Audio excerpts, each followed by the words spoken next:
Hey guys, I'm Jackie London. I'm a registered dietitian and the nutrition director here at Good Housekeeping. I am so excited to be live with you all today. I have all of my gear in hand. I've got a Good Housekeeping magazine, which is interesting. I really haven't played around that much with this camera, so you'll have to forgive me as I get used to it. But I brought a magazine. I brought a copy of my new book, Dressing on the Side and Other Diet Myths Debunked. It is 11 science-based ways to eat more, stress less, and feel great about your body. And it came out in January, and I am so excited to share some information with you about it, about the process, about my process.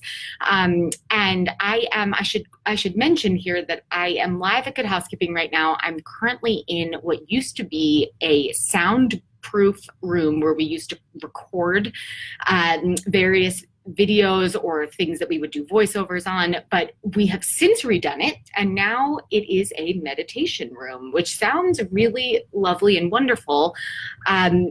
Mostly we use it for things like conference calls because we are also, just like everyone else, kind of limited in space in terms of where we can do things. So I will be here. I will be answering all of your questions. I'm so excited. Thank you so much for your amazing comments about the book. I am so thrilled to see some positive response to it. I'm usually really fascinated to hear from other dietitians. I'm always fascinated to hear from other dietitians, but I'm also eagerly interested to hear from you guys about what are the questions that keep coming up for you. What do you feel like are your biggest challenges, biggest barriers? Just because, this is the Build Up RDN's page and site and the whole platform is really amazing, just because I feel like we need a community now more than ever. So this has been really fantastic for me and for I think for future dietitians also. So let me start off with a question that we got ahead of time, that the Build Up RDN's page received earlier this week. And I just wanted to talk about it a little bit because it's something that I spoke to in the book, but is something that I feel like we all talk about so frequently, which is, there is something to be said for the fact that a lot of our patients, a lot of our clients, a lot of the people that we tend to counsel with have the tendency to avoid the thing that they really want to eat most and wind up eating everything else in their apartment, in their home, in their workplace pantry. There's like no condiment left behind is what I usually tend to call this, because it winds up being something where you just feel like you're out of control. And I feel like that's something that a lot of patients or clients really struggle with getting to, is this whole I'm out of control feeling, whether or not, and that's sort of outside of the scope of disordered eating. I'm speaking more about the kind of everyday feelings of like, I have no idea what to eat. I have no idea where to start if I wanted to start losing weight or start eating better, or just making improvements to my daily, the meals and snacks that make up my day. I think a lot of us struggle with that. So I wanted to touch on that a little bit and speak specifically to the question of what to do with, or how to speak to the idea of people avoiding certain foods and then ultimately overcompensating for that. So the thing that I talk about in the book, Dressing on the Side, again, let me just pull it up here for you all now that we have some more people watching. The thing that I talk a lot about in the book is that there are a few key things that both evidence, both the kind of what the scientific literature says, as well as what my experience has been both in private practice and in the clinical setting, is that I think a lot of this overcompensating or these feelings of out of control eating really come from not doing a number of things that set people up to make better decisions. It's sort of like, it's almost like people feel like they don't have the capacity or the capability to clearly make choices that are informed and empowered. They feel like food just kind of takes them over. And, everyone can relate to that. I'm sure that we can all relate to that. I think that the bigger problem is really talking about these very simple and very standard and things that we have learned a lot about over the course of our practice and our work as dietitians is that, the number one thing that I always say is that most patients and clients are just not eating enough at breakfast if they're eating breakfast at all. So I always start with eat breakfast. First of all, breakfast. The second thing that I always go to after that is the question of, did you skip a meal? Everyone is skipping meals. The number of times that I will see people say these kind of, use these kind of value terminology, this value judgment about the foods that they're eating over the course of a day, like, I did so good today, and then I just totally blew it late at night because I had 2 drinks, and then I felt like I just ate everything. I ate the entire contents of my fridge, pantry, whatever. That a lot of this comes from the skipping meals, comes from the not eating breakfast. So this kind of explanation and speaking to patients and clients about that specifically, I have found really resets the kind of both the mindset and also the practice and the behavior. So if I can just start getting people to eat breakfast and eat more at breakfast, and then to stop skipping meals and make sure that you have something on you physically, whether it's in your bag or at your desk or with you wherever you go, in your pocket even, that is a snack that can kind of get you between meals. This is really important because the only way to kind of claim your health and to really make better food choices is to make sure that you're prepared. And that is something that I have worked with countless individuals on, but really it's also something that we kind of almost, I think we almost feel like we want to help clients do this in a way that meets their unique needs and their unique lifestyle circumstances, which is what we're trained to do. But at the same time, I do want to say, I feel like it's important to say that so many people feel like this, that it's almost to the point where I think we have this tendency to almost say, oh no, wait a second, I'm wondering if there's something else going on here, which sometimes there is. So there's kind of both sides of this that I think is important to be aware of.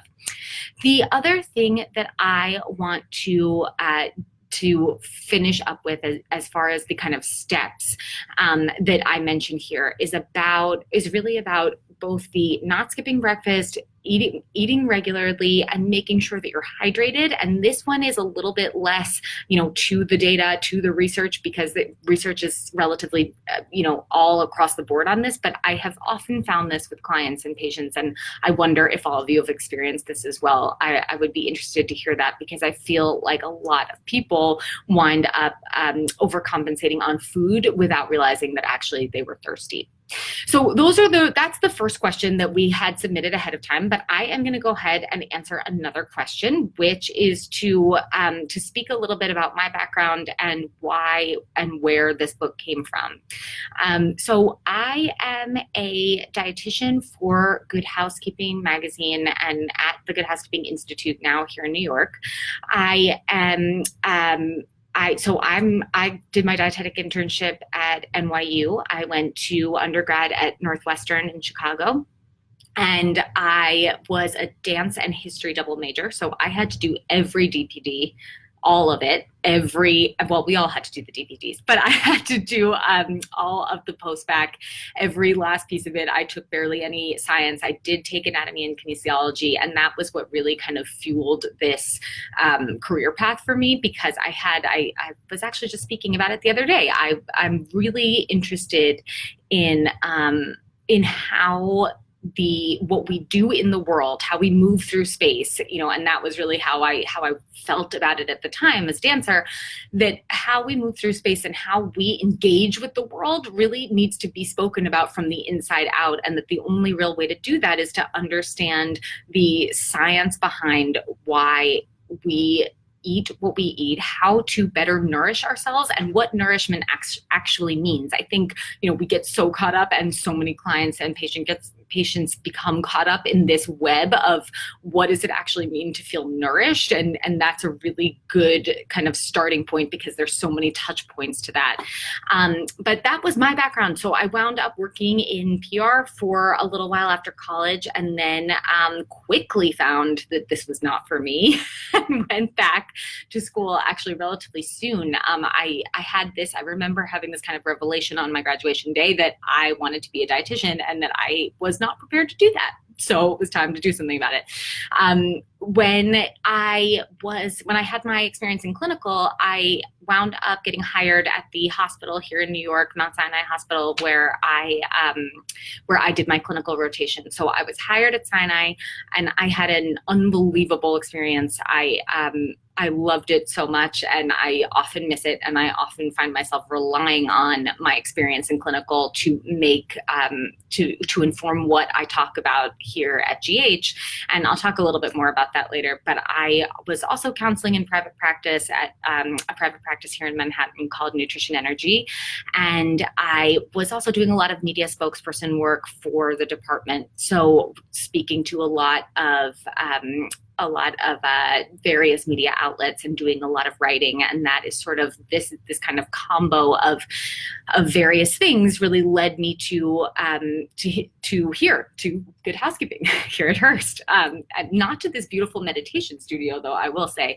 I'm looking at the plants in the camera, and it really does look fabulous.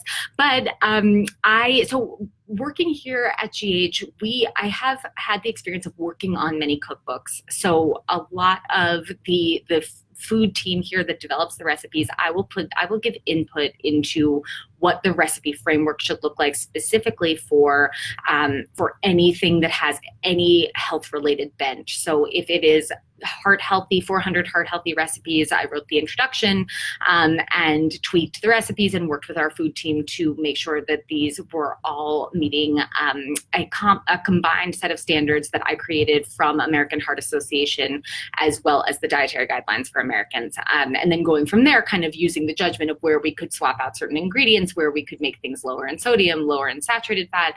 And that's one piece of my role here now. The other thing is that I do frequently is that Good Housekeeping has a real platform of consumer advocacy and trust and reliability. So what I look at for the Good Housekeeping seal is the claims that are made on food packaging and verifying that those food claims can be backed up. You might also recognize something similar to that role and the role of the FDA. So the reason why I started the Good Housekeeping Nutritionist Approved emblem is because I felt like we don't have anything that really helps consumers at the supermarket to help make more informed, better choices in a given category, given their set of circumstances. There are certain things that merely take the guesswork out of what you need to do for better health. So a great example of this, one of my favorite examples really, is pre-cut veggies, right? I mean, who can't get on board with that? It might be a little bit more expensive, but ultimately if you're buying certainly in bulk or if you're buying frozen, this can be a great alternative. But the point is that there's very limited produce marketing, unfortunately. And so how can we do this better? How can we help both brands and consumers to do that?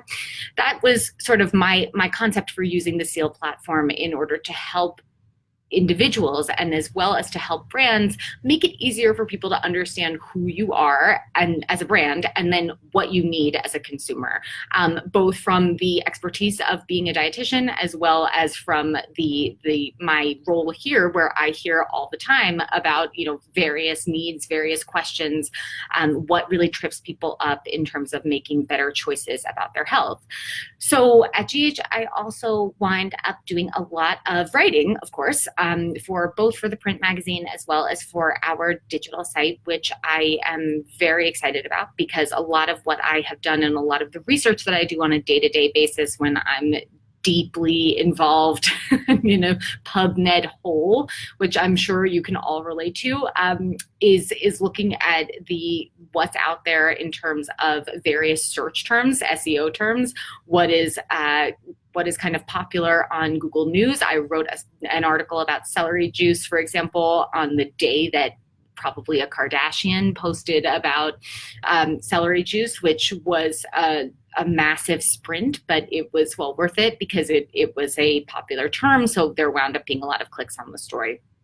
And I, of course, when it comes to things that I'm really passionate about, it's really the debunking of diet myths and food myths. And that's been for me my real meat and potatoes and my real wheelhouse. But what I felt like we didn't have the space to do at GH, or the kind of platform to do, was to speak to what are the real issues, the life related issues that trip people up when it comes to making actual substantive behavior change and make it fit for their lifestyle. So I speak to a lot of examples in the book that I wound up that are from my days in private practice, because I really felt like there were some key themes that were really meaningful in terms of how to address something that we all struggle with, no matter where we are and what type of patient population we deal with. So great example is this kind of confusion about, I mean, you all know this, I hesitate to even say this here, but like this confusion about detoxing and the whole concept of juicing and juice cleanses. That was where I really started with this, because my book was published in January, and in January is when we see this kind of spike in the first 2 weeks of the year in terms of terms that people are really looking for. And I just, like, every time I see this has been my sort of epic pet peeve. I have a number of pet peeves, which if you know me, will you know about those already. We'll get to some of them. But I wound up being sort of seduced by the idea of having my own platform in addition to Good Housekeeping's, and building off of those myths and really sticking to, and I will bring this up for a little reference for you all. So this is my table of contents, and because it's not really that easy to see and I am not really good at this camera, I'm going to tell you what some of these are. So I named the chapters after real things that have been said to me by real clients, either in private practice or at Good Housekeeping, or in actually even in the hospital. A lot of these were really common. So I have here, so chapter 1 is I need a detox. 2 is I have no willpower. That's probably my favorite myth of all. I don't have any time or funds for wellness.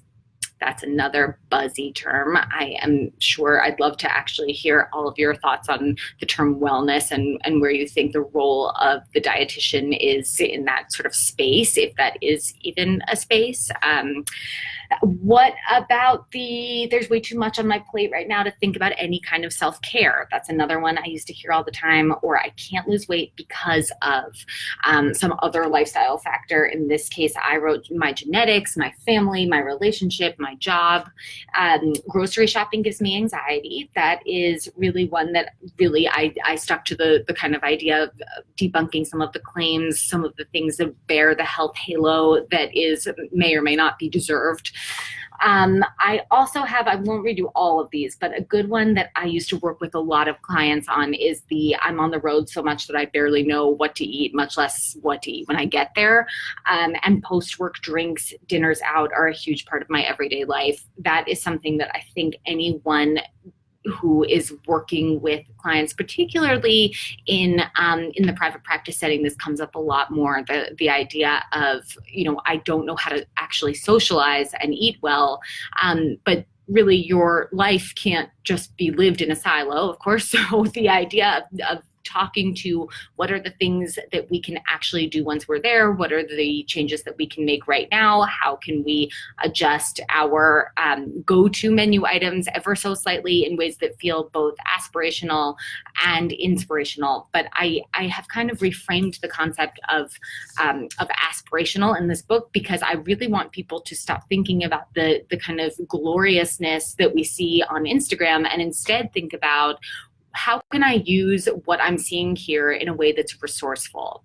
I also borrowed a line from the infamous Goop guru, Gwyneth Paltrow, who made the statement a number of years ago about conscious uncoupling. So in Dressing on the Side, I talk about conscious unfollowing and what to sort of always ignore in terms of bad health advice, and how we can sort of avoid it. Or maybe it's not bad health advice, but it simply makes you feel bad about yourself. And I think that clients need to know that that is an option too, that it may or may not be, worthwhile that to do certain practices for you and your lifestyle that may be evidence-based, but usually have some sort of sliver of skepticism, or have only been done on animals, or have only been tested in vitro studies. So I'm really keen on hearing your thoughts also about how you manage some of these behavior change practices and adopting some of the science to really live in the realities of someone else's everyday life.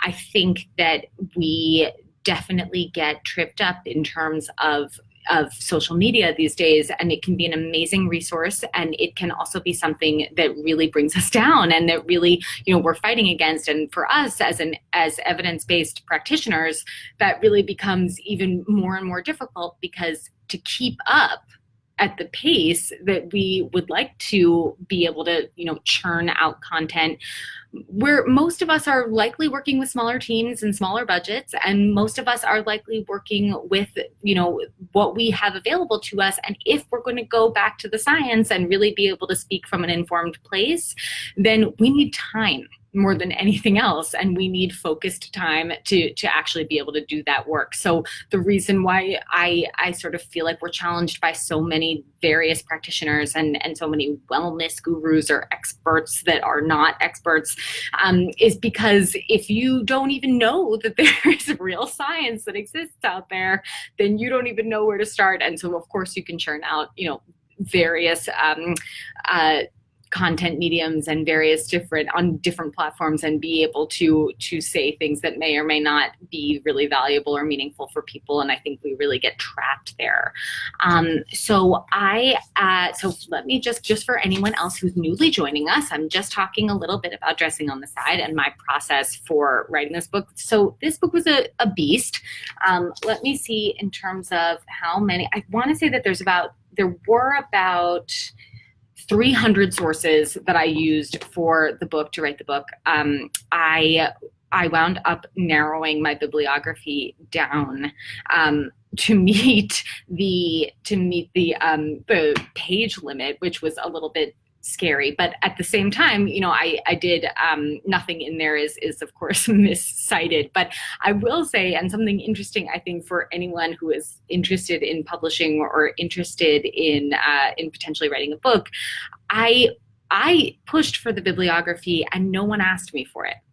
And I think that that's really fascinating right now, because, we have, it's so important now more than ever that we stand up for the science that makes for our evidence-based practice, and why it's so important and why it's so useful, and why we really need to be comprehensive and be able to adapt what we're saying to meet both general needs as well as individual needs. And so the basis for Dressing on the Side was rooted in science, practiced in reality. I just came up with that line, so that's not something that I've ever said before, but that it's really true. I mean, it's about the realistic application of how to use evidence-based guidelines and practice in order to create and inspire real behavior change in ways that actually stick and empower people and make people feel good about themselves. So I would love, let me scroll down, because I think I'm getting other questions. Oh, look at this. And I never got to, I love seeing all these people. Look at this. So the trends, gosh, let me get to trends. I think this is a big one that we should go to. So some of the trends that make me crazy, if I am I am so over keto, I don't even know what to do with myself. The whole keto craze has made me a little bit nuts. Fasting is a new one, and it's not new. It probably came up around the same time as keto. I think both of those two little buzzy keywords started trending in Google around the same time. But that's another one that now I'm hearing about all of these new ways that you can fast. I mean, this is like somebody needs guidance on how to not eat. I just it's a very interesting world out there. But what I will say about that is that the having looked into this actually relatively recently, the line between fasting and disordered eating is barely even in existence. To some degree, I think, we know that certain behaviors in various eating disorders can actually lead to progression of the disease. And that's really something to think about when talking about fasting, because if you are going to continuously practice binging and restricting, then you don't know anything else besides binging and restricting, and your body knows that too. So I'm really sort of fascinated by the idea of this becoming an up and coming thing. And I think we have a lot to sort of look to Silicon Valley and think like this whole terminology around biohacking is something that has also shocked me, and also is something that really is just the concept of treating our bodies like they're machines is a little bit like anathema to what dietetics practice actually is. So that's something that I really want to, those are the two that I really feel like have been all over the place and really in my midst lately. Yes, absolutely. I also feel like the fascinating thing that has been really, really kind of on Instagram everywhere, I see this a lot, is the idea of dietary supplements simply not going anywhere and only getting bigger. And I wonder if if you guys have feedback on sort of the concept of this taking a magic pill in order to achieve something other than liver failure. I would love to know, where you sort of see the supplement industry going, and where the FDA has of course does not oversee supplements, but where there might be an opportunity. I know there's a lot of talk about CBD right now, and they're projected to be at 1.3 billion by 2022. I'm very interested in how you've incorporated some of this into your practices. I saw someone, Stacy, just mentioned Sleeping Beauty fasting through extended sleeping. I have not heard about that yet, but I'm very, very curious to see what that's going to look like in a little. I'm definitely that will be my first search after I exit the video. Paleo diets I have seen a lot of, and we covered a lot of, and I think that we are all still up against the Whole30 and this idea of jump starting or resetting. And a lot of my work and a lot of what I talk about in the book has to do with getting to the part where we teach people that the jump start is really what sets you back. The idea that you have to do something extremely overwhelming or extremely difficult before you can get to your real life. Well, then when does your real life actually start? I mean, this is something that I think I've also seen a lot of people, develop disordered eating behavior or wind up simply just gaining weight from something that they thought they were doing well for themselves, and doing for the sake of their health and for jump starting their own personal plans. But I think that this is really misguided. The kind of, I'm going to do this temporary thing with the hope of achieving something for the rest of my life is really where I think when that is rephrased in such a way to clients, there is this kind of moment of, oh, right.